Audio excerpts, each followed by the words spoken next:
Hi hello అందరికీ మన Venkatadurga YouTube ఛానల్కి స్వాగతం అండి. ఈరోజు నేనైతే అమ్మల గన్నమ్మ ముగ్గురు అమ్మల మూలపుట్టమ్మ ఆ వారాహిదేవి అమ్మవారి కోసం చెప్తున్నానండి. ఆ అమ్మ కోసం ఎంత చెప్పినా తప్పు లేదండి, తక్కువే. ఇంకోండి, మీరు ఎర్లీ మార్నింగ్ ఒక 21 days ఈ తలారా స్నానం చేసి, ఇంకోండి ఇక్కడ కనిపిస్తుంది కదా పారిజాతం చెట్టులో ఇదొక చెట్టు అండి, ఇదో రకం పారిజాతం.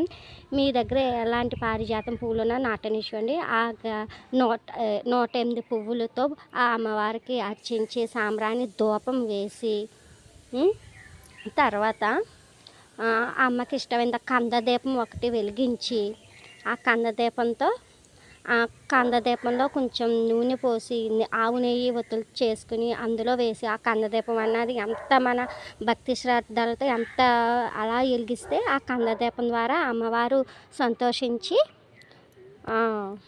ఇదేంటంటారు మన కోరిన కోరికలన్నీ తీరుస్తుంది. ఆ అమ్మ కళలో కూడా కనిపిస్తుంది. స్వప్న వారాహి అమ్మవారు అంటారు. ఆ అమ్మవారికి మనం నైట్ పడుకునేటప్పుడు 21 సార్లు స్వప్న వారాహి దేవి మంత్రం మన నెట్లో కొడితే వస్తుందండి. ఆ మంత్రాన్ని మనస్ఫూర్తిగా జపించుకొని పడుకుంటే అమ్మవారు మన స్వప్నంలో సాక్షాత్కరించి ఆ అమ్మవారు మనకి జరగబోయేది జరిగేది కూడా చెప్తుంటారండి.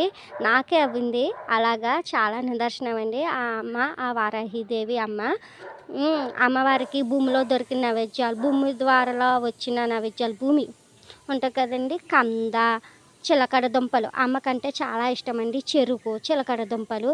సో డోంట్ మిస్ ఆల్ మన వెంకటదుర్గ యూట్యూబ్ ప్రేక్షకులు అందరూ, సబ్స్క్రైబర్లు అందరూ కూడా, వ్యూవర్స్, సబ్స్క్రైబర్లు, వాచ్ అవర్స్ కూడా ఆ వారాహి అమ్మని పూజించి ఆ వారాహిదేవికి ఇష్టమైన నైవేద్యాలు పెట్టి మీరు కూడా ఆ వారాహి అమ్మ కృపా కటాక్షాలు పొందాలని నేను కోరుకుంటున్నానండి. ఈ వీడియో నచ్చితే ఆ అమ్మవారి సాక్షిగా ఈ వీడియో మన అందరు సబ్స్క్రైబర్లకి నచ్చిద్ది. ఇంకా నా ఛానల్ సబ్స్క్రైబ్ చేసుకోవాల్సిన వాళ్ళు ఎవరైనా ఉంటే కనుక సబ్స్క్రైబ్ చేసుకోండి.